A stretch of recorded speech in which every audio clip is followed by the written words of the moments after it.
وہ ان سے لڑتی ہے، جھگڑتی ہے، ان کو برا بھلا کہتی ہے، ان کو تکلیف دیتی ہے۔ تو قرآن مجید میں اللہ سبحانہ وتعالیٰ نے موسیٰ علیہ السلام کا یہ واقعہ وضاحت کے ساتھ بیان کر دیا، اس لیے بیان کیا گیا جب دعوت کا کھلم کھلا دعوت دینے کا اللہ نے جب حکم فرمایا نبی کریم صلی اللہ علیہ وسلم کو، تو اس لیے وضاحت کے ساتھ یہ کھلم کھلا دعوت دینے پر یہ موسیٰ علیہ السلام کا واقعہ اسی لیے بیان کیا گیا تاکہ تمام صحابہ اکرام رضی اللہ تعالیٰ عنہم اجمعین اور نبی کریم صلی اللہ علیہ وسلم کو یہ پتہ رہے اور کہ آنے والے حالات کیا ہوں گے، یعنی کہ نبیوں کے ساتھ کیسا رویہ ان کی امتیں اختیار کرتی تھی جب کبھی وہ دین کی دعوت دیتے تھے، پھر اللہ کا کس طریقے سے ان پر عذاب آتا تھا، کب جب وہ دعوت دیتے ہیں اور وہ دعوت قبول نہیں کرتے، پھر اللہ ان کو بار بار موقع دیتے تب بھی وہ نہیں سترتے، تو پھر آخر انتہا یہ ہوتی کہ آم، یا تو نبی خود، ایسے کئی نبی گزرے جب پکار پڑے کہ اللہ تیری مدد کب آئے گی، تیری رحمت کب آئے گی، یہ لوگ ہمیں اتنا ستاتے ہیں، اتنا تڑپاتے ہیں، اتنا تکلیف دیتے ہیں، تو پھر جب اللہ کو جلال آیا تو اللہ نے بہت ساری ایسے قومیں گزری جیسے قوم لوط، قوم عاد، یہ سب غرق ہو گئے، قوم نوح، تو ان سب پر اجتماعی عذاب آیا اللہ کا جب نبیوں کو دعوت دینے کا سلسلہ مکمل ہو گیا اور انہوں نے ایک عرصے تک ان پر محنت کی، لیکن اس کے باوجود بھی لوگوں میں کوئی سدھار نہیں آیا، اس کے برعکس ہوا یہ کہ وہ ان کے ساتھ اور ظلم و زیادتی کرنے لگے، تو پھر اللہ کا عذاب آتا ہے۔ تو ان ساری چیزوں کی تفصیل بیان کر کے اللہ نے ایک تو یہ بتا دیا کہ کھلم کھلا تم سب کو اعلان کرو، یعنی کہ اپنے قرابت داروں رشتہ داروں کو دین کی دعوت دو اور عذاب الہی سے ان کو آگاہ کرو، ساتھ ہی ساتھ تم یہ بھی سمجھ لو کہ جب تم دین کا پیغام دینے آگے بڑھو گے، دین کے لیے دعوت دو گے، تو پھر تمہیں آگے سے یعنی کہ تمہاری قوم سے بہت برا رویہ سننے کو ملے گا یا دیکھنے کو ملے گا، یعنی کہ مخالفت دیکھنے کو ملے گی۔ دوسری طرف اس سورے میں پیغمبروں کو جھٹلانے والی قوم جو ہے اقوام، مثلاً فرعون اور قوم فرعون کے علاوہ قوم نوح، قوم عاد، قوم سمود، قوم ابراہیم، قوم لوط اور اصحاب الایکہ کا انجام بھی ذکر کیا گیا ہے۔ اس کا مقصد غالباً یہ ہے کہ جو لوگ آپ صلی اللہ علیہ وسلم کو جھٹلائیں، انہیں معلوم ہو جائے کہ تکذیب پر اصرار کی صورت میں ان کا انجام کیا ہونے والا ہے اور وہ اللہ تعالیٰ کی طرف کس قسم کی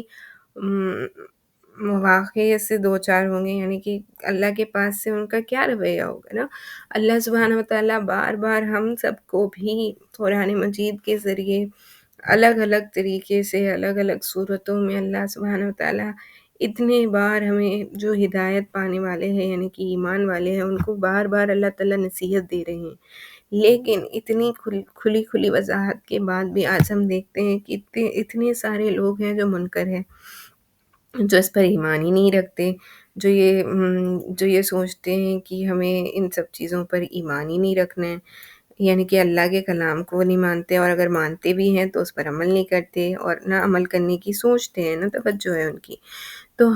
ہمیں چاہیے کہ ہم اپنے آپ کو، اپنی زندگیوں کو اس قرآن مجید سے جوڑنے والے بنیں، اور یہ کب ہو سکتا ہے جب ہم اللہ کے دین کو، اللہ کے کلام کو اہمیت دیں نا، یعنی کہ اس کو یہ سمجھیں کہ ہماری زندگی کا یہ ایک اہم حصہ ہے کہ ہم اس دنیا میں آئے ہیں، تو پھر ہم اس دنیا میں صرف اس لیے نہیں آئے کہ ہم بس اپنی 24 گھنٹے والی زندگی میں صرف دنیا ہی دنیا ہے، دنیا ہی دنیا ہے، ایسا نہیں ہے، بلکہ ہمارے دنیا میں آنے کا ایک بڑا مقصد ہے۔ وہ مقصد کیا ہے کہ اللہ کی عبادت کرنا، اللہ کی بندگی قائم کرنا، اور اگر ہم اس چیز کو نہیں کرتے تو پھر گویا ہم اللہ کی جو اللہ نے جس مقصد سے ہمیں اس دنیا میں بھیجا ہم اس کو پورا نہیں کر رہے ہیں۔ تو میں بیان یہ کر رہی تھی کہ اللہ سبحانہ وتعالیٰ نے سورہ شورى میں کھلی کھلی آیتوں کے ساتھ، وضاحت کے ساتھ الگ الگ نبیوں کے واقعات کو بیان کر کے اس چیز کو وضاحت سے بیان کر دیا کہ جو اللہ کا کلام سنے پھر نبیوں سے مخالفت کرے، یعنی کہ جو نبی ہیں ان کو جھٹلاتے تھے نا ان کی قومیں، ویسے ہی اگر وہ آپ صلی اللہ علیہ وسلم کو بھی جھٹلائیں گے تو پھر ان کا بھی وہی حال ہوگا جو دیگر قوموں کا ہوا، یعنی کہ وہ جیسے غرق کر دی گئیں۔ ہماری خوش قسمتی یہ ہے کہ نبی کریم صلی اللہ علیہ وسلم کی دعا ہے کہ میری قوم یعنی کہ میری جو امت ہے وہ اجتماعی عذاب سے ہلاک نہ ہو۔ اسی لیے ہم اب تک بچے ہوئے ہیں کہ اللہ کے نبی صلی اللہ علیہ وسلم نے یہ دعا مانگی تھی اللہ رب العزت سے کہ یا اللہ میری قوم جو ہے یعنی کہ میری امت جو ہے وہ کبھی بھی اجتماعی عذاب سے غرق نہ ہو، یعنی کہ جیسے پرانے زمانے میں دیگر نبیوں کی قومیں ساری کی ساری مٹا دی جاتی تھی نا، جو مشرکین کفار و مشرکین بھی کیوں نہ ہو، یہ جو ظلم کرنے والے ہوتے تھے ان کو اجتماعی عذاب ان کو بھی آتا اور وہ تمام کی تمام جو ہے وہ ختم ہو جاتی، لیکن اللہ کے نبی صلی اللہ علیہ وسلم کا یہ دعا کی وجہ سے آج ہم بچے ہوئے ہیں کہ آج ہم نے اپنے معاشرے میں اتنی برائیوں کو عام کر رکھا ہے کہ گویا اللہ کا اجتماعی عذاب آ جاتا، لیکن ہم بچے ہوئے صرف اور صرف اس وجہ سے ہیں کہ اللہ کے نبی صلی اللہ علیہ وسلم جو ہے کی دعا ہے ہمارے ساتھ۔ تو نیز اہل امن کو معلوم ہو جائے کہ اچھا انجام انہی کا ہوگا، جھٹلانے والوں کا نہیں۔ تو قرآن مجید کی صورت یہ پڑھ کر ہمیں کیا سمجھ میں آتا ہے؟ یہی کہ اللہ کے نبی صلی اللہ علیہ وسلم کی پیروی جو کرے گا وہی نجات پانے والا ہے، یعنی کہ در حقیقت اللہ سبحانہ وتعالیٰ کی اگر بندگی آپ کرنا چاہتے ہیں تو وہ آپ کر سکتے ہیں صرف نبی کریم صلی اللہ علیہ وسلم کے بتائے ہوئے طریقے پر۔ تو جب تک آپ نبی کریم صلی اللہ علیہ وسلم کے اسوہ کو، ان کے طریقوں کو، ان کی سنتوں کو اپنی زندگی میں اپنانے والے نہیں بنیں گے، تب تک یہ گنجائش ہی نہیں ہے کہ آپ اللہ کی بندگی کر رہے ہیں۔ اگر آپ اللہ کی بندگی کرنا چاہتے ہیں تو پھر اللہ نے بتا دیا کہ تمہیں کس کو اپنا نمونہ بنا کے چلنا ہے، کس کو اپنا رہنما بنا کے چلنا ہے۔ ہمیں بتایا گیا ہے کہ ہمارا رہنما جو ہے وہ نبی کریم صلی اللہ علیہ وسلم کی پاک ذات ہے۔ یہی وجہ ہے کہ آج ہم سیرت کا مطالعہ کر رہے ہیں تاکہ آپ صلی اللہ علیہ وسلم کی زندگی کے ہر مرحلے سے ہمیں کچھ نہ کچھ سیکھنے کو ملتا ہے، سمجھنے کو ملتا ہے، اپنے ایمان کو ہم تازہ کر سکتے ہیں۔ جہاں جہاں بھی میں دہراتی ہوئے چلوں کہ نبی کریم صلی اللہ علیہ وسلم کا جب بھی نام آئے تو کم از کم چھوٹا درود صلی اللہ علیہ وسلم پڑھنا لازمی ہے۔ اس کے برعکس آپ چاہیں تو درود ابراہیمی پڑھیں یا کوئی بھی درود پڑھیں، لیکن کم از کم صلی اللہ علیہ وسلم پڑھنا لازمی ہے۔ تو جب بھی اللہ کے نبی صلی اللہ علیہ وسلم کا نام آئے تو آپ صلی اللہ علیہ وسلم لازمی کہیں۔ چلیں آگے بڑھتے ہیں۔ تو جب اللہ نے یہ آیت نازل فرما دی سورہ شورى میں کہ آپ اپنے قرابت داروں کو ڈرائیں اور ان کو عذاب الہی سے آگاہ کریں، تو پھر اللہ کے نبی نے قرابت داروں میں تبلیغ کا کام شروع کر دیا۔ تو بہرحال اس آیت کے نزول کے بعد نبی صلی اللہ علیہ وسلم نے پہلا کام یہ کیا کہ بنی ہاشم کو جمع کیا۔ بنی ہاشم ہم نے دیکھا کہ جو قبیلہ ہے اس کا نام ہے بنی ہاشم۔ تو ان کے ساتھ بنی مطلب یعنی کہ یہ ایک اور قبیلہ ہو گیا، اور بنی مطلب بن عبد مناف یہ بھی ایک قبیلہ ہے جن کو آپ صلی اللہ علیہ وسلم نے جمع کیا کہ ایک جماعت بنائی، یعنی کہ کل 45 آدمیوں کی یہ جماعت تھی۔ لیکن ابو لہب نے بات لپک لی اور بولا دیکھو یہ تمہارا چاچا اور چچیرے بھائی ہیں، بات کرو لیکن نادانی چھوڑ دو اور یہ سمجھ لو کہ تمہارا خاندان سارے عرب سے مقابلے کی تاب میں نہیں رکھتا اور میں سب سے زیادہ حقدار ہوں کہ تمہیں پکڑ لوں، بس تمہارے لیے تمہارے باپ کا خانوادہ کی ہی کافی ہے۔ یعنی کہ یہ بتانا چاہ رہا ہے کہ یہ ابو لہب کی وہ آگے بڑھا اور اس نے بولا کہ یہ تمہارا چاچا ہے اور یہ تمہارے چچیرے بھائی ہے، جو رشتہ دار سب جمع ہوئے تھے۔ جب آپ صلی اللہ علیہ وسلم اپنی بات آگے پیش کرنے ہی والے تھے تب یہ لپک پڑا اور آگے بولنے لگا کہ نادانی مت کرو، کہ اس کی بات اگر تم سنو گے تو گویا ہوگا یہ کہ باپ سے مطلب باپ بیٹے سے، بھائی بھائی سے ایک دوسرے کا دشمن ہو جائے گا۔ اور ہوا بھی یہی نا کہ نبی کریم صلی اللہ علیہ وسلم کی دعوت پر جب ایسے بہت سارے لوگ تھے ہوا یہ کہ صحابہ کرام میں جو ایمان لائے تھے وہ باپ کی مخالفت بیٹا کر رہا ہے، یا باپ اگر ایمان لائے تو بیٹا اس کا مخالف اور اس کے رشتہ دار اس کے مخالف۔ بہرحال آپ سمجھیں کہ آمنے سامنے سب ایک دوسرے رشتہ دار ایک دوسرے کے مخالف ہو گئے۔ تو اور یہ آگے پھر کہنے لگا کہ اگر تم اپنی بات پر قائم رہے تو یہ بہت آسان ہوگا کہ قریش کے سارے قبائل تم پر ٹوٹ پڑیں اور باقیہ عرب بھی ان کی امداد کریں۔ پھر میں نہیں جانتا کہ کوئی شخص اپنے باپ کے جو خاندانی قوانین تھے اس کے لیے تم سے بڑھ کر تباہی کا باعث ہوگا۔ تو اس نے آگے بڑھ کے یہ کہنے لگا کہ جو ہمارے باپ دادا کا دین تھا، جو بت پرستی یا جو شرک و بدعت میں، آپ سمجھیں اس کو سمجھنے کے اعتبار سے یہ ہے کہ وہ شرک و بدعت میں مبتلا تھے نا، تو وہ جو شرک و بدعت میں مبتلا تھے، ہم اپنے باپ دادا ہی کے دین پہ رہیں گے۔ اگر وہ ان سب لوگ جو جمع ہوئے تھے ان کو یہ مخاطب کر کے کہہ رہا ہے کہ تم اگر اس کی بات مانو گے تو ہوگا یہ کہ تباہی آئے گی اور تباہی کا باعث ہوگے۔ کیونکہ تم جب ایسے وحدانیت کی بات کر رہے ہو تو پھر سارے قبیلے ایک دوسرے سے لڑ پڑیں گے، یہ اس کا کہنے کا مطلب تھا۔ تو دیکھتے ہیں اس پہ نبی کریم صلی اللہ علیہ وسلم نے کیا فرمایا۔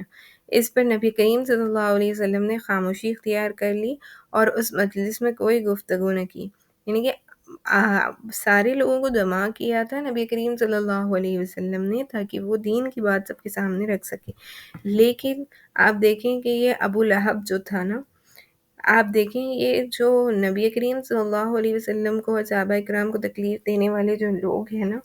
یہ جو مشرکین ہیں، ان میں سب سے بڑا نام ہے ابو لہب کا۔ تو یہ جتنے دیگر مشرکین گزرے نا، ان کا کسی کا ذکر قرآن مجید میں نہیں ملتا، لیکن ابو لہب اتنا اللہ کے نبی کو اذیت دینے میں اور تکلیف پہنچانے میں اتنا آگے بڑھ گیا تھا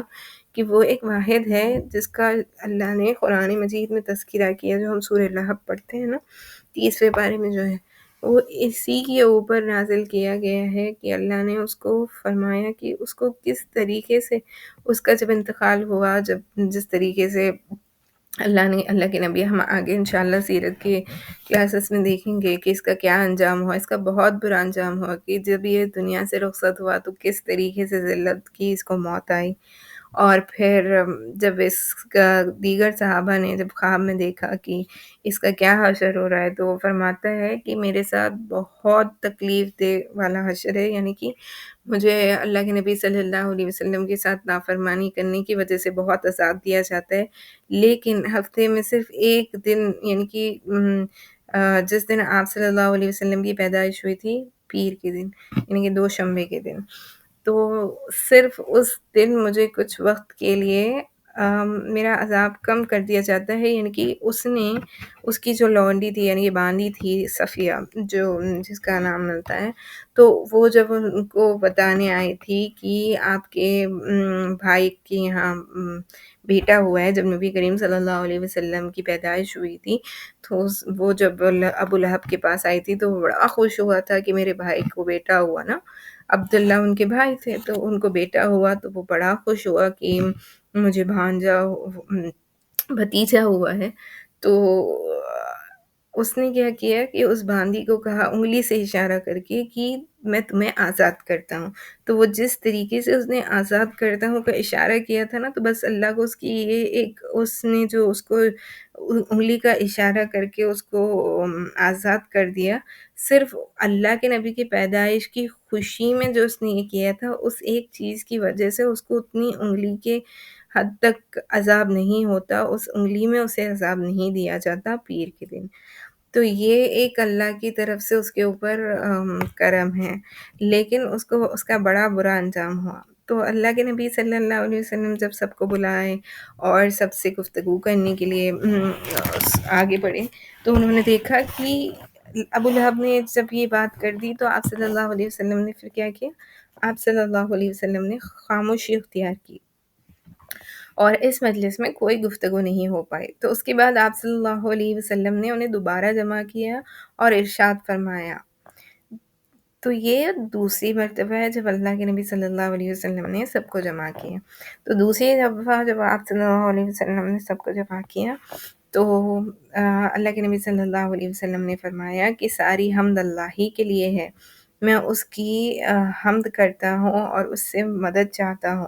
اس پر ایمان رکھتا ہوں، اس پر بھروسہ کرتا ہوں اور یہ گواہی دیتا ہوں کہ اللہ کے سوا کوئی لائق عبادت نہیں، وہ تنہا ہے، اس کا کوئی شریک نہیں۔ تو نبی کریم صلی اللہ علیہ وسلم نے بآواز بلند ساری مجلس کو مخاطب کرتے ہوئے یہ فرمایا۔ پھر آپ صلی اللہ علیہ وسلم نے فرمایا، رہنما اپنے گھر کے لوگوں سے جھوٹ نہیں بول سکتا، اس خدا کی قسم جس کے سوا کوئی معبود نہیں ہے، میں تمہاری طرف خصوصاً اور لوگوں کی طرف عموماً اللہ کا رسول بنا کر بھیجا گیا ہوں۔ باخدا تم لوگ اسی طرح موت سے دوچار ہوں گے جیسا سو جاتے ہو، اور اسی طرح اٹھائے جاؤ گے جیسا سو کر اٹھ جاتے ہو، پھر جو کچھ تم کرتے ہو اس کا تم سے حساب لیا جائے گا، اس کے بعد تو ہمیشہ کے لیے جنت ہے یا ہمیشہ کے لیے جہنم ہے۔ تو اللہ کے نبی صلی اللہ علیہ وسلم نے فرمایا کہ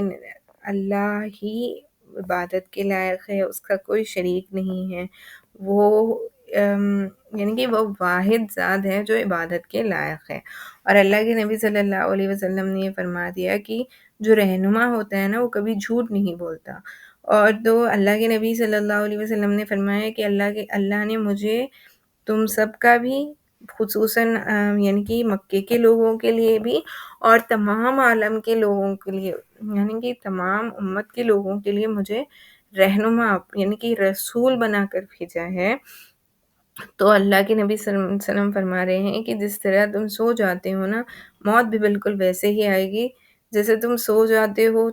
تمہیں کوئی ہوش و آواز نہیں ہوتا، ویسے ہی تمہیں موت آئے گی اور لے جائے گی، اور اس کے بعد جیسے تم سو کر اٹھ جاتے ہو ویسے ہی تم دوبارہ اٹھائے جاؤ گے، پھر جو کچھ تم نے دنیا میں کیا ہے اس کا تمہیں حساب دینا ہوگا، اس کا حساب و کتاب اللہ کے پاس لیا جائے گا، اور اس کے بعد تمہارے اعمال کی بنیاد پر تمہیں یا تو ہمیشہ ہمیشہ کے لیے جنت میں رہنا ہے یا ہمیشہ ہمیشہ کے لیے جہنم میں رہنا ہے۔ دیکھیں وہاں پر کوئی دو رائے نہیں ہوگی، وہاں پہ صرف آپ کے اعمال کی بنیاد پر فیصلہ ہوگا، یا تو آپ نیک بخت ہوگے کہ اللہ کے فضل و کرم سے آپ کے اعمال ایسے ہوں گے کہ جس پر اللہ کو کرم آ جائے، فضل و کرم سے آپ جنت میں جانے والے بن جائیں گے، یا تو پھر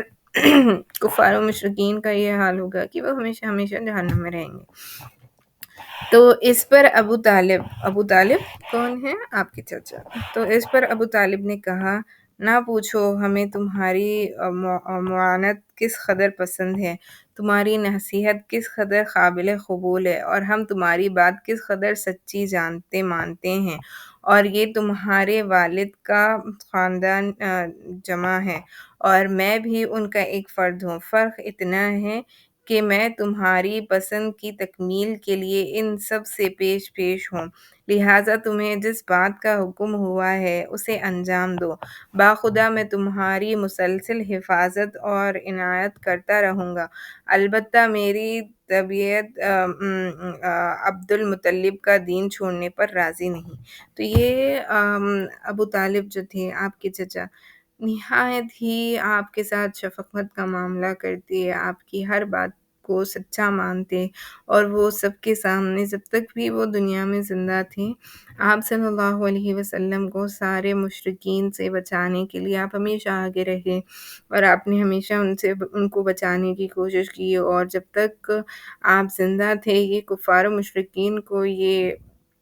کوئی اتنی ان کی ہمت نہیں ہوتی کہ وہ آگے سے آ کر تکلیف پہنچائے نا، تو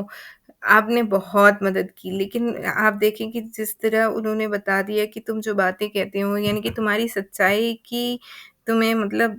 گواہی دینے کی ضرورت نہیں ہے، ہم سب جانتے ہیں کہ تم کتنے سچے، اور جو تم بات کہہ رہے ہو وہ کتنی سچ ہوگی، لیکن اس کے بعد بھی انہوں نے یہ بات وضاحت کے ساتھ کہی کہ میں اپنے والد یعنی کہ عبد مطلب کا دین چھوڑنے پر راضی نہیں ہوں۔ تو اس پر اللہ کے نبی صلی اللہ علیہ وسلم نے انہیں فورس نہیں کیا۔ یہاں دیکھیں آپ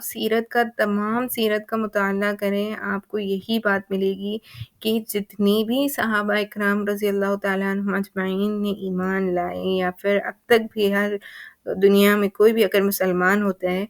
تو وہ صرف اسی بنیاد پہ ہوتا ہے کہ اس کی دل کی دنیا بدلتی ہے، کسی کے ساتھ زور زبردستی نہیں کی جاتی، کسی کو زور زبردستی کر کے ایمان میں داخل نہیں کیا جاتا۔ تو اللہ کے نبی صلی اللہ علیہ وسلم نے بھی انہیں زور زبردستی یا کسی کے ساتھ زور زبردستی نہیں کی۔ اللہ کے نبی صلی اللہ علیہ وسلم نے سب کو بس دین کا کلام پہنچایا۔ اس کلام کا اثر یہ ہوتا تھا کہ ان کی دل کی دنیا بدل جاتی اور ان کا دل اندر سے چاہتا کہ ہم ایمان قبول کر لیں۔ تو یہ تو ابو طالب نے کہا۔ آگے چلتے ہیں، دیکھتے ہیں ابو لہب نے کیا کہا۔ تو ابو لہب جو میں نے بتایا نا کہ یہ بہت بڑا کفار اور مشرکین کافر ہے، تو ابو لہب نے کہا کہ خدا کی قسم یہ برائی ہے،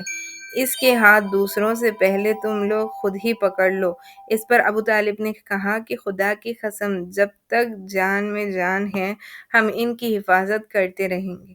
تو جب تک ابو طالب زندہ رہیں انہوں نے کبھی بھی آپ صلی اللہ علیہ وسلم کو کسی بھی طریقے کی تکلیف ہونے نہیں دی، یعنی کوئی اگر ان کو تکلیف پہنچانا چاہتا تو وہ ہمیشہ حفاظت کے لیے آگے بڑھ کے آ جاتے۔ تو اللہ کے نبی صلی اللہ علیہ وسلم نے جب بات کہی تو دیکھیں اب آپ نے کیا کہا کہ یہ وہ خدا کی قسم کر رہا ہے اور کہہ رہا ہے کہ یہ برائی ہے۔ جیسے کہ ہم نے سیرت کا مطالعہ کرتے ہوئے گزشتہ نشست میں یہ بات وضاحت کے ساتھ سمجھی اور پڑھی ہے کہ مکے کے کفار و مشرکین جو تھے وہ اللہ کے منکر نہیں تھے، وہ اللہ کو مانتے تھے، جانتے تھے، لیکن وہ اللہ کے ساتھ ساتھ دیگر بتوں کو بھی اپنا معبود ماننے لگے تھے نا۔ ہم نے دیکھا کہ اللہ کے نبی صلی اللہ علیہ وسلم کے آمد سے پہلے بھی اور جب کبھی ان کو تکلیف پہنچتی، یعنی کہ ایسی شدید تکلیف جس کا ان کو اندازہ ہو جاتا کہ یہ اب کسی اور سے سلجھ ہی نہیں سکتی، تو پھر وہ اللہ ہی سے دعا مانگتے کہ ہمیں اللہ ہی عطا کر دیں۔ لیکن جب وہ چیز ان کو مل جاتی، جب نعمتی مل جاتی، تو پھر وہ دیگر بتوں کے سامنے پوجا کرنے لگتے اور پھر کفر میں مبتلا ہو جاتے۔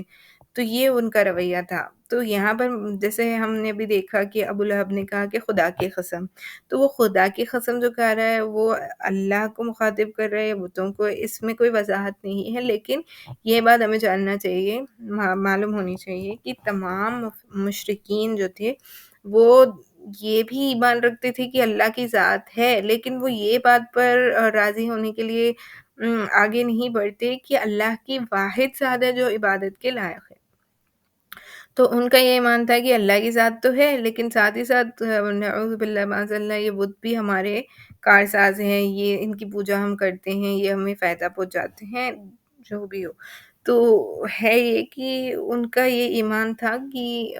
وہ یہ مانتے تھے کہ یہ بت ہمارے معبود ہیں، معاذ اللہ۔ تو چلیں آگے بڑھتے ہیں اور دیکھتے ہیں کہ نبی کریم صلی اللہ علیہ وسلم نے کس طریقے سے اپنی دعوت کو آگے بڑھایا۔ پھر کوہ صفا پر جب نبی صلی اللہ علیہ وسلم نے اچھی طرح اطمینان کر لیا کہ اللہ کے دین کی تبلیغ کے دوران ابو طالب ان کی حمایت کریں گے، تو ایک روز آپ صلی اللہ علیہ وسلم نے کوہ صفا پر چڑھ کر یہ آواز لگائی، یا صاحب یا صباح، یعنی کہ ہے صباح، یعنی کہ یہ پکار سن کر قریش کے قبائل آپ صلی اللہ علیہ وسلم کے پاس جمع ہو گئے اور آپ صلی اللہ علیہ وسلم نے انہیں خدا کی توحید، اپنی رسالت اور یوم آخرت پر ایمان لانے کی دعوت دی۔ اس واقعے کا ایک ٹکڑا صحیح بخاری میں ابن عباس رضی اللہ تعالیٰ عنہ کی اس روایت سے مروی ہے کہ جب وَأَنذِرْ عَشِيرَتَكُمُ الْأَقْرَبِينَ نازل ہوئی، یعنی کہ جو آیت جس سے ہم نے شروع کیا نا کہ اللہ نے فرمایا کہ آپ اپنی نزدیکی قرابت داروں، رشتہ داروں کو اللہ کے عذاب الہی سے ڈرائیں، آگاہ کریں۔ تو پھر ہوا یہ کہ نبی کریم صلی اللہ علیہ وسلم نے کوہ صفا پر چڑھ کر بطون قریش کو آواز لگانا شروع کی، اے بنی فہر، اے بنی عاد، یہاں تک کہ سب کے سب اکٹھا ہو گئے، حتیٰ کہ اگر کوئی آدمی خود نہ جا سکتا تھا تو اس نے اپنے قاصد بھیج دیا کہ دیکھیں معاملہ کیا ہے۔ غرض قریش آ گئے، یعنی کہ سارے لوگ جمع ہو گئے۔ ابو لہب بھی آ گیا۔ اس کے بعد اب صلی اللہ علیہ وسلم نے فرمایا تم لوگ یہ بتاؤ اگر میں یہ خبر دوں کہ ادھر وادی میں شیشواروں کی ایک جماعت ہے جو تم پر چھاپا مارنا چاہتی ہے تو کیا تم مجھے سچا مانو گے؟ تو نبی کریم صلی اللہ علیہ وسلم پہاڑ کی اونچائی پہ کھڑے ہوئے تھے، اور جو انسان پہاڑ کی اونچائی پہ کھڑا ہوتا ہے اسے دونوں طرف کا معاملہ کیا ہے وہ بالکل صاف صاف نظر آتا ہے نا۔ تو اللہ کے نبی صلی اللہ علیہ وسلم کی ایک طرف تو یہ سارے جن کو اللہ کے نبی صلی اللہ علیہ وسلم نے جمع کیا تھا آواز دے کر، یہ سارے لوگ موجود تھے۔ دوسری جانب اللہ کے نبی صلی اللہ علیہ وسلم کو دکھ رہا تھا نا کہ کیا ہے۔ تو اللہ کے نبی صلی اللہ علیہ وسلم فرماتے ہیں ان لوگوں کو مخاطب کر کے کہ اگر میں تم سے کہوں کہ دوسری جانب ہم پر کوئی حملہ کرنے کے لیے نا، کہ ہم پر چھاپا مارنے کے لیے کوئی موجود ہے، کوئی قبیلہ، تو تم کیا مجھے سچا مانو گے؟ تو لوگوں نے کہا کہ ہم آپ پر سچائی کا مطلب آپ کی سچائی کا تجربہ کیا ہے۔ تو آپ صلی اللہ علیہ وسلم نے فرمایا اچھا تو میں تمہیں ایک سخت عذاب سے پہلے خبر کرنے کے لیے بھیجا گیا ہوں۔ تو اس پر ابو لہب نے کہا تو سارے دن گھرات ہو، تو نے ہمیں اس لیے جمع کیا، یعنی کہ تو سارے دن غارت ہو۔ اللہ کے نبی صلی اللہ علیہ وسلم کے لیے اس نے ایسے بد کلامی کی، بہت سی بد کلامیاں کی۔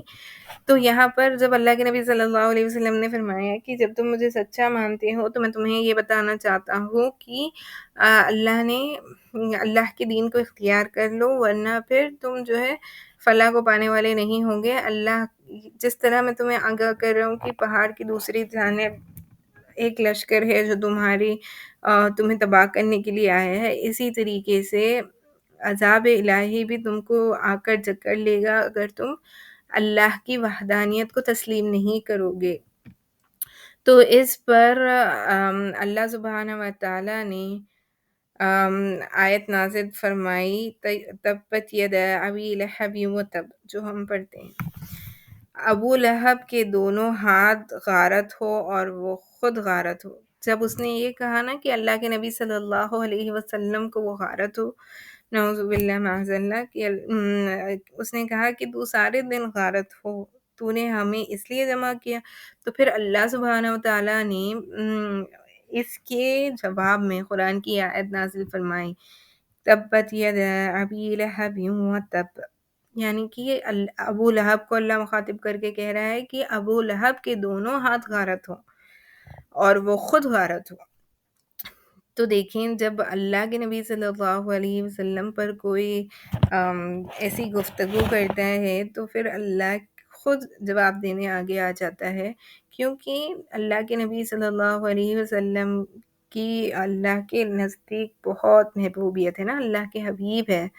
تو اللہ کے حبیب کی کوئی ایسے رسوائی کرے تو اللہ کی ذات اس کو بالکل بھی برداشت نہیں کرتی۔ آج ہم دیکھتے ہیں مسلمان اتنے سارے لوگ کہ اتنا آسانی سے نبی کریم صلی اللہ علیہ وسلم کے معاملے میں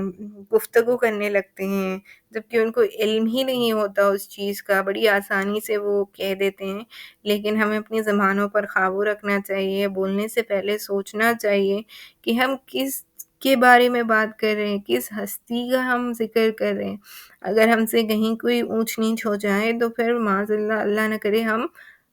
ہلاک ہو جائیں گے نا۔ تو اس بات کا آج ہم خیال نہیں رکھ رہے ہیں، تو ہمیں چاہیے کہ ہم نبی کریم صلی اللہ علیہ وسلم کا جب بھی نام لیں تو درود لازمی پڑھیں۔ اس کے علاوہ آپ ہمیشہ نبی کریم صلی اللہ علیہ وسلم کے ذات کا جب بھی تذکرہ ہو تو اچھی چیزوں کے لیے مطلب کریں، یعنی کہ آپ کو اگر کسی چیز کا علم نہیں ہے تو آپ پہلے علم حاصل کریں پھر گفتگو کریں۔ جو چیز آپ کو نبی کریم صلی اللہ علیہ وسلم کی ذات کے بارے میں نہیں پتہ ہے اس کو آپ خیالی پلاؤ بنا کر یا خود گمان رکھتے ہوئے نہ بتائیں کسی کو۔ آپ جب اگر کوئی بات بتا رہے ہیں تو اس سے بالکل اچھی طریقے سے ریفرنسز کے ساتھ یعنی کہ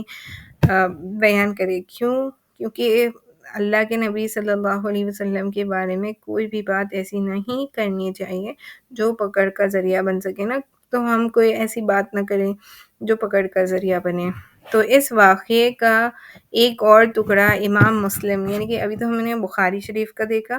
اسی طرح امام مسلم نے اپنی صحیح میں ابو ہریرہ رضی اللہ تعالیٰ عنہ سے روایت کیا ہے، وہ کہتے ہیں کہ جب آیت وَأَنذِرْ عَشِيرَتَكُمُ الْأَقْرَبِينَ نازل ہوئی تو آپ صلی اللہ علیہ وسلم نے پکار لگائی۔ یہ پکار عام بھی تھی اور خاص بھی تھی۔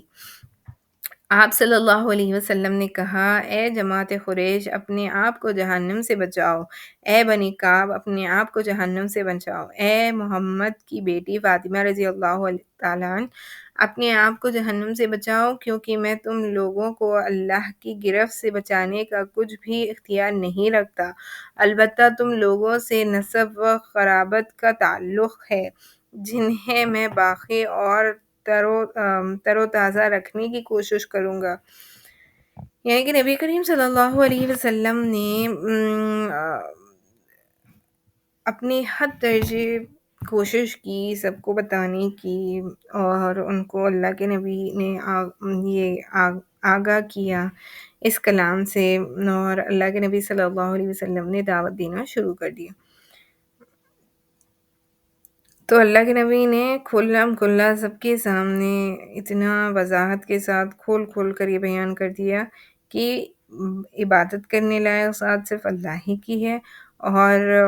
جو تمہیں نفع اور نقصان پہنچانے والی ذات ہے وہ صرف اللہ ہی کی ہے۔ اگر تم مجھے رسول تسلیم کرو، یعنی کہ اللہ نے مجھے رسول بنا کر بھیجا ہے نا، تم میری ابتدا کرو، تو تم میری اتباع کرو تو تم فلاح پانے والے ہو جاؤ گے، یعنی کہ تم نجات پالو گے اور تمہیں جنت نصیب ہوگی۔ اگر تم منکر ہو جاؤ گے، اگر تم انکار کرنے والوں میں شمار ہو جاؤ گے تو پھر اللہ کے عذاب کے مستحق ہو جاؤ گے اور جہنم میں جاؤ گے۔ تو یہ کھلی اللہ کے نبی صلی اللہ علیہ وسلم نے تبلیغ دی۔ رسول اللہ صلی اللہ علیہ وسلم نے اپنے قریب ترین لوگوں پر واضح کر دیا تھا کہ اب اس رسالت کی تصدیق ہی پر تعلق موقوف ہے، یعنی کہ جو نبی کریم صلی اللہ علیہ وسلم کی تصدیق کرے گا، یعنی کہ نبی کریم صلی اللہ علیہ وسلم کو رسول برحق مانے گا اور اللہ کا دیا ہوا کلام جو لے کر نبی کریم صلی اللہ علیہ وسلم آئے ہیں اس کی تصدیق کرے گا، تو پھر اسی سے اللہ کے نبی صلی اللہ علیہ وسلم کا روحانی بھی تعلق ہوگا، اور جو رشتہ داری والا جو تعلق تھا وہ بھی قائم رہے گا۔ اور جس نسلی اور قبائلی عصبیات پر عرب قائم ہے وہ اس خدائی انذار کی حرارت میں پگھل کر ختم ہو چکی ہے۔ تو اللہ کے نبی صلی اللہ علیہ وسلم نے اپنی بیٹی سے تک یہ فرما دیا کہ تم یہ گمان نہ رکھنا کہ تم میری بیٹی ہو، اس بنیاد پر اللہ کے پاس تم کامیاب ہو جاؤ گی، بلکہ تمہیں خود ایمان لانا ہے، تمہیں خود نیک اعمال کرنا ہے تاکہ تم فلاح پانے والی بنو۔ تو اس سے ہمیں پتہ یہ چلا کہ ہماری نسبت اگر اچھی لوگوں سے ہے بھی تب بھی ہمارے اندر اعمال کرنے، لیکن نیک اعمال کرنے کی اللہ کی طرف سے توفیق ہوتی ہے، لیکن ہمیں بھی اپنی طرف سے کوشش کرنی چاہیے کہ ہم عمل کرنے والے بنیں نا، جو نیک اعمال کی تصدیق ہم سنتے ہیں، جن باتوں کی ہمیں بتائی جاتی ہے اس پر ہم عمل کرنے والے بنیں گے تو انشاءاللہ ہم اللہ کے نزدیک ہو سکتے ہیں اور کامیاب ہو سکتے ہیں۔ چلیں اس کے آگے بڑھتے ہیں، اور جب اللہ کے نبی صلی اللہ علیہ وسلم نے حق کا جو ہے کھلم کھلا اعلان کیا تو مشرکین کا رد عمل کیا تھا، اس پر ہم گفتگو کرنے لگے ہیں۔ تو اس آواز کی گونج ابھی مکے کے اطراف میں سنائی ہی دے رہی تھی کہ اللہ تعالیٰ کا ایک اور حکم نازل ہوا، یعنی کہ اللہ کے نبی صلی اللہ علیہ وسلم پہاڑ پر جب لوگوں کو اعلان دے رہے تھے، تو جب اللہ کے نبی صلی اللہ علیہ وسلم ابھی بتا ہی رہے تھے تبھی ایک اور آیت نازل ہوئی۔ تو اللہ کا یہ حکم نازل ہوا کہ فَاصْدَعْ بِمَا تُؤْمَرُ وَأَعْرِضْ عَنِ الْمُشْرِكِينَ۔ تو اس کا مفہوم یہ ہے کہ آپ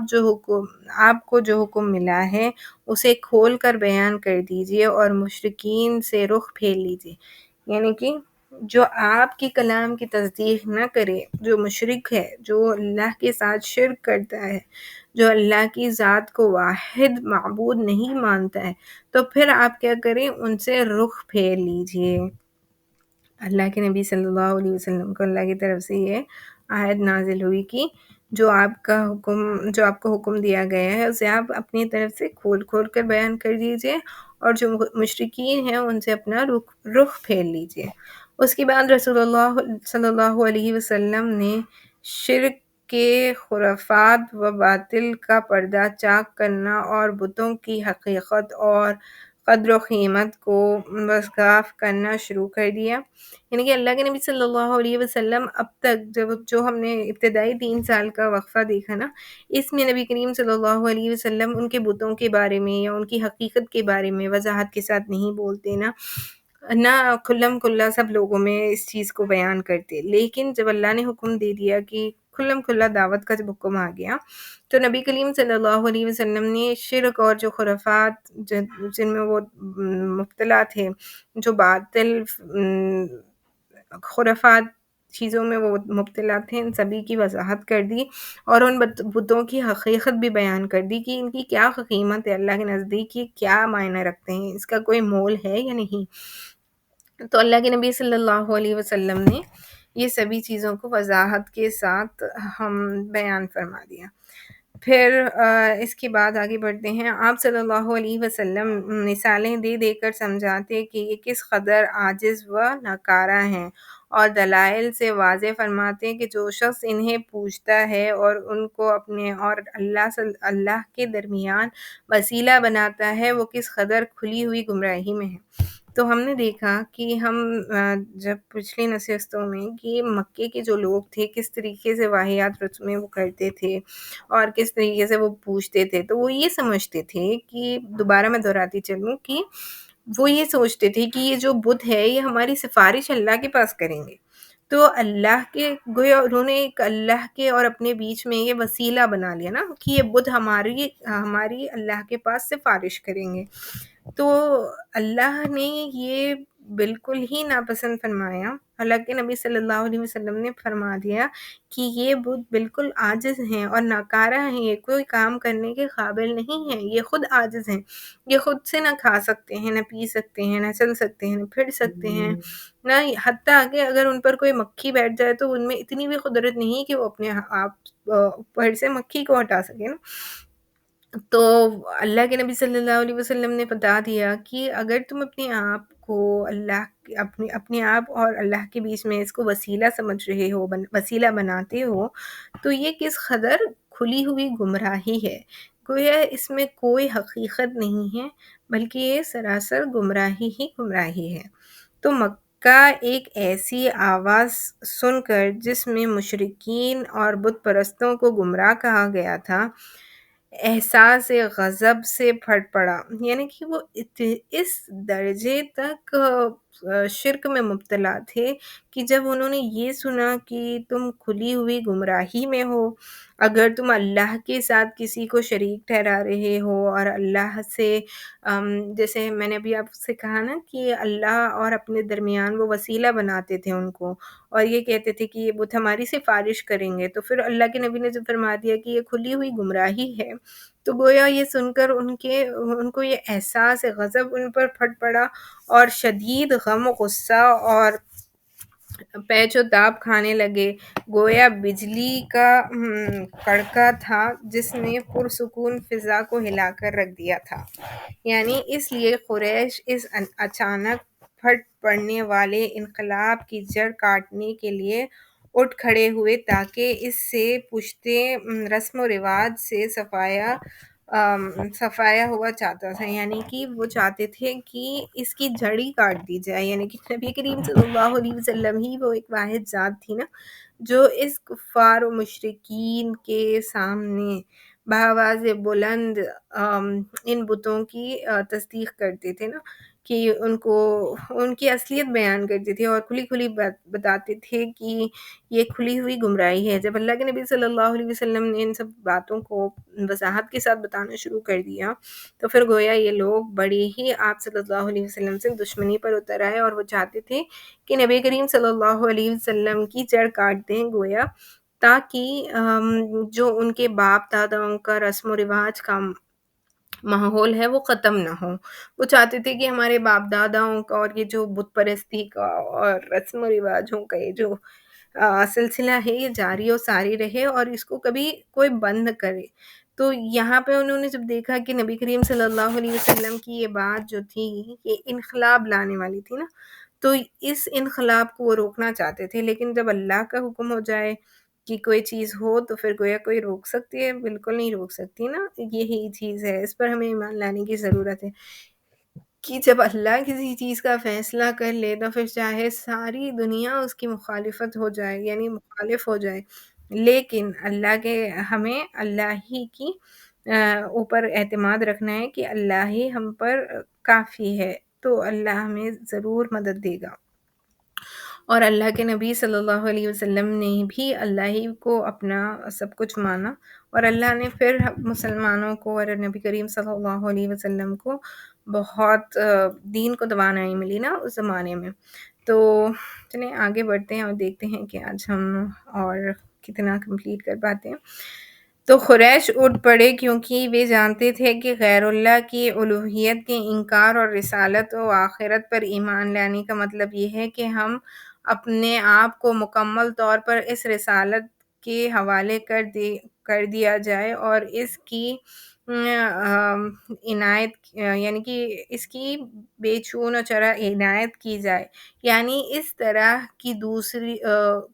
درکانی کو خود اپنی جان اور اپنے مال تک کے بارے میں کوئی اختیار نہ رہے۔ اور اس کے معنی یہ تھے کہ مکے والوں کو دینی رنگ میں اہل عرب پر جو بدائی اور سرداری حاصل تھی اس کا صفایا ہو جائے اور اللہ اور اس کے رسول صلی اللہ علیہ وسلم کی مرضی کے مطابق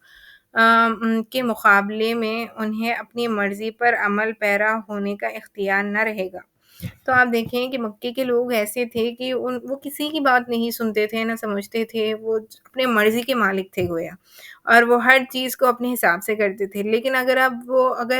صلی اللہ علیہ وسلم کی رسالت کو قبول کر لیتے ہیں اور وہ اللہ کو واحد مان لیتے ہیں تو پھر وہ گویا بتوں کی تصدیق کر رہے ہیں، اور وہ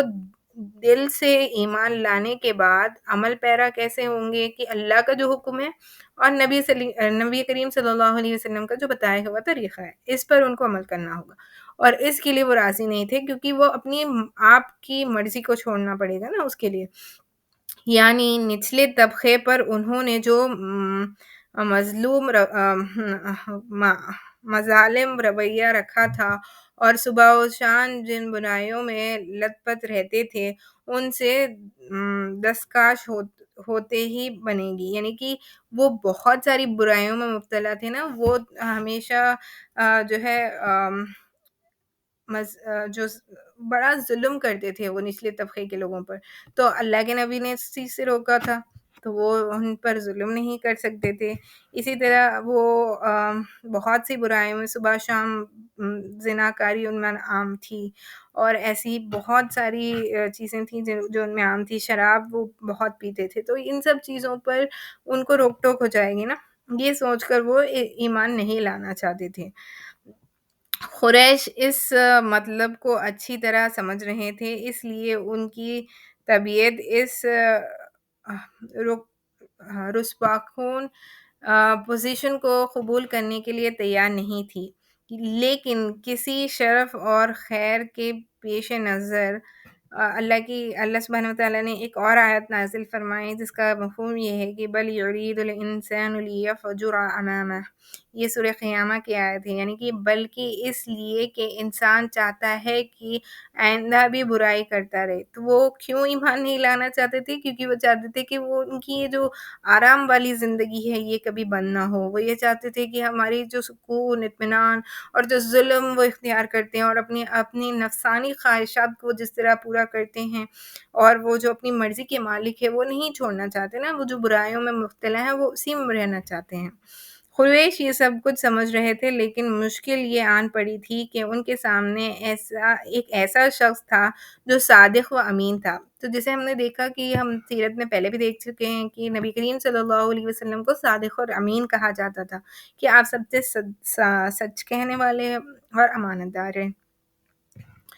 تو انسانی اقدار اور مکارم اخلاق کا اعلیٰ نمونہ تھے، اور ایک طویل عرصے سے انہوں نے اپنے آبا و اجداد کی تاریخ میں اس کی نظیر نہ دیکھی تھی اور نہ سنی، آخر اس کے بالمقابل کریں تو کیا کریں۔ قریش حیران تھے، اور انہیں واقعی حیران ہونا چاہیے تھا، کیونکہ نبی کریم صلی اللہ علیہ وسلم کے اتنے اعلیٰ اخلاق تھے کہ ان کے خلاف کچھ کہنے کے لیے ان کے پاس تھا ہی نہیں، کہ یہ صادق اور امین ان کو سب تصدیق کر چکے تھے، اور سب مکے والے ان کو صادق اور امین مانتے تھے۔ اب اگر ان کو وہ جھوٹا کہتے تو کوئی ان کی بات پر یقین کرتا نہیں۔ تو کافی غور و خوض کے بعد ایک راستہ سمجھ میں آیا کہ آپ صلی اللہ علیہ وسلم کے چاچا ابو طالب کے پاس جائیں اور مطالبہ کریں کہ وہ آپ صلی اللہ علیہ وسلم کے کام کو اس کام سے روکیں۔ پھر انہوں نے اس مطالعے کو حقیقت و واقعیت کا جمع پہنانے کے لیے دلیل تیار کی کہ ان کے معبودوں کو چھوڑنے کی دعوت دینا اور یہ کہنا کہ یہ معبود نفع و نقصان پہنچانے یا کچھ کرنے کی طاقت نہیں رکھتے ہیں، در حقیقت ان معبودوں کی سخت توہین اور بہت بری گالی ہے، اور یہ ہمارے ان آبا و اجداد جو تھے اور ان کو گمراہ قرار دینا کی بات ہے۔ تو یہ چاہتے تھے کہ دینے کی بھی بات ہے، اور ہم یہ چاہتے ہیں کہ جو اس دین پر گزر چکے ہیں ہمارے باپ دادا اور اجداد، ہم اسی دین پر باقی رہیں۔ قریش کو یہی راستہ سمجھ میں آیا، اور انہوں نے بڑی تیزی سے اس پر چلنا شروع کر دی، یعنی کہ انہوں نے کافی غور و مشورہ کیا۔ اس کے بعد یہ طے کیا کہ ہم سب مل کر نبی کریم صلی اللہ علیہ وسلم کو ڈائریکٹلی تو ہم نہیں کہہ سکتے، تو ابو طالب کے حفاظت میں تھے نا آپ، تو ابو طالب سے یہ کہیں گے کہ آپ جو ہے ہمارے بتوں کو برا بھلا کہنا چھوڑ دیں، ہمارے بتوں کو جو ہے آپ جو کہتے ہیں کہ وہ کوئی نفع نقصان نہیں پہنچا سکتے، یہ سب کہنا چھوڑ دے، کیونکہ ان کو یہ گالی لگتی تھی ان کے بتوں کے لیے، تاکہ نبی کریم صلی اللہ علیہ وسلم جو ہے جب یہ کہیں گے کہ یہ بت ان کی کوئی نفع و نقصان ان کو پہنچا نہیں سکتے، تو پھر گویا ان کو گالی دینے کی وہ ایسا سمجھتے تھے کہ یہ ہمارے باپ دادا کا جو دین ہے اس سے ہم کو پھیر رہے ہیں، اور ہمیں اس پر نہیں چلنے دیں گے، اسی لیے ہم ان کے مخالف ہیں۔ تو آج ہم ہماری بات کو یہیں پر مکمل کر لیتے ہیں، کیونکہ ہم آج زوم میٹنگ میں نہیں ہیں تو کال اینڈ ہو جائے گی۔ تو آج ہماری گفتگو کو ہم یہیں پر مکمل کر لیتے ہیں، انشاءاللہ اس سے آگے کی بات اگلی نشست میں ہوگی۔ اللہ سبحانہ و تعالیٰ سے یہ دعا ہے کہ ہم نے جو پڑھا، جو کہا، جو سنا، اس پر ہمیں عمل کرنے کی توفیق عطا فرمائیں، اور جو ہم سے غلطی یا کوتاہی ہوئی اللہ ہمیں اس کے لیے معاف فرمائیں، اور اس جڑنے کو ہم سب کے لیے مغفرت کا سبب بنائیں، اور ہم سب کو اللہ کے دین کے کام کے لیے قبول فرمائیں، اور اللہ سبحانہ و تعالیٰ سے یہ امید ہے کہ اس کے ذریعے سے ہم سب کے دلوں کی دنیا جو ہے وہ اللہ بدل دے، اور اپنے نزدیک ہونے کا اس کو ذریعہ بنائیں، اور ہماری ٹوٹی پھوٹی یہ جو کوششیں ہیں دین کی دعوت کے حوالے سے، تو اللہ سبحانہ و تعالیٰ اس کو قبول فرمائیں۔ اللہ سبحانہ و تعالیٰ سے یہ دعا ہے کہ ہم سب کو اچھے اور نیک عمل کرنے کی توفیق عطا فرمائیں۔ وآخر الدعوانا ان الحمد للہ رب العالمین۔ سبحان اللہ وبحمدہ، سبحانک اللہم وبحمدک، ونشہد ان لا الہ الا انت، نستغفرک ونتوب الیک۔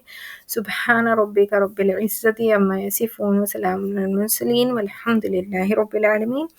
کل ہماری نشست ہوگی انشاءاللہ عقیدے کے حوالے سے، آپ سب ضرور جوائن کریں، جو بھی آج جوائن کیے ہیں، انشاءاللہ ہماری گفتگو بہت اچھی ہوگی، اور امید ہے انشاءاللہ جو ایشوز زوم میں ہے وہ کل تک ریزالو ہو جائیں گے، تو انشاءاللہ ہم کل زوم پر ہی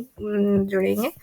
چلو اللہ حافظ، اللہ سے دعا ہے کہ اللہ ہم سب کو قبولیت کا درجہ نصیب فرمائے۔ اللہ حافظ۔